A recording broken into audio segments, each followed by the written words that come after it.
to Rhode Island sports. No one has been more involved on more levels than Bev Wiley. The list of her accomplishments includes Commissioner for USA Softball of Rhode Island, the PA announcer at Brown University Athletics, President of the Rhode Island Association for Intercollegiate Athletics for Women. She's also on the advisory board for the Rhode Island Sports Commission, and in her free time, she officiates high school and college volleyball. Now, do you think she likes sports? For 10 years until 2009, Bev was the head coach for the women's softball at CCRI. She rebuilt the program into a Division II New England powerhouse. And during her tenure, she was the all-time winningest softball coach in Lady Knights history. She was named Coach of the Year in 2002 and 2008. She's also served on the board of PASA, Providence After School Alliance, and I know Bev for her work as the president of the board of the Women's Fund of Rhode Island.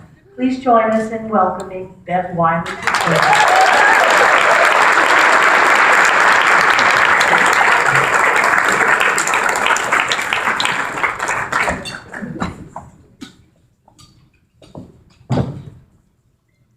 I'm not used to speaking publicly, so I hope you'll bear with me. All right, it's a joke.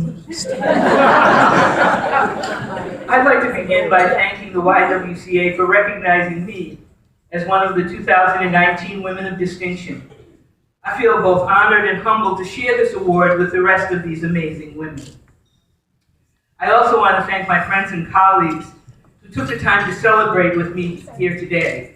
My family from CCRI, led by an amazing woman, Megan Hughes, and also my USA softball family with my umpire-in-chief is here today, Sue Johnson, my best friend, Linda Spencer, and of course, the pride of my life, my son, Dan, who's down here taking pictures.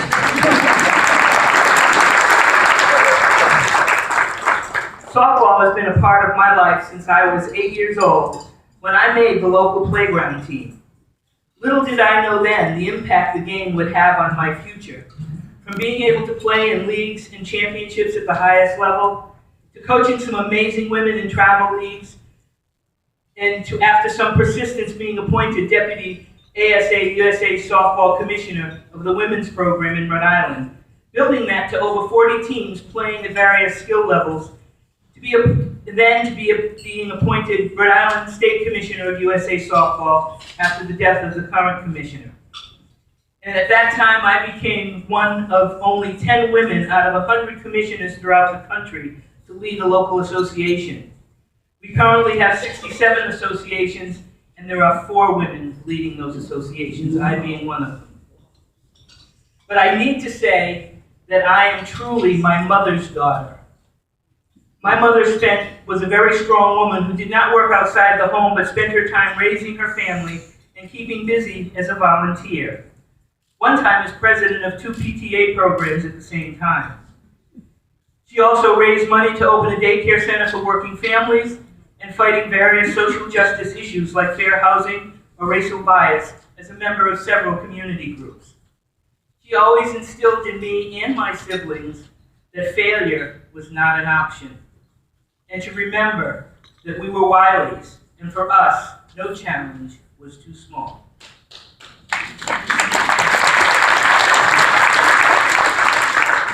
These words stuck with me and my siblings, and I think with me, my goal was I always just wanted to make a difference. That was all I ever wanted to do, especially with women and girls.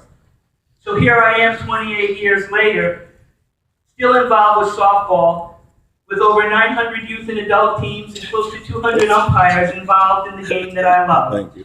And I'm entering my 9th year representing the Northeast region as Vice President with a seat on the USA Softball Board of Directors that are meeting today and allowing me to video into the board meeting this afternoon and tomorrow so that I could be here today.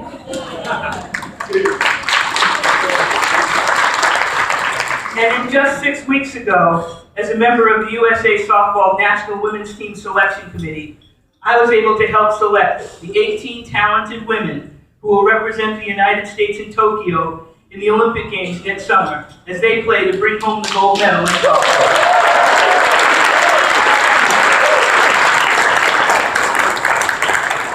as I think of all of this, I can hear my mother's voice ringing in my ears, and I know she's watching over me today and feeling proud. But I can hear those words ringing in my ears that failure is not an option.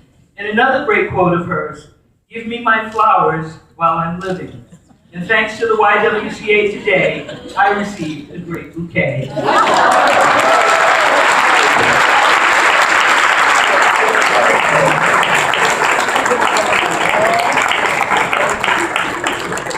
Oh, I love that. I told you, huh? One story after another. Don't you just want to bottle up the energy that you're feeling in this room right now?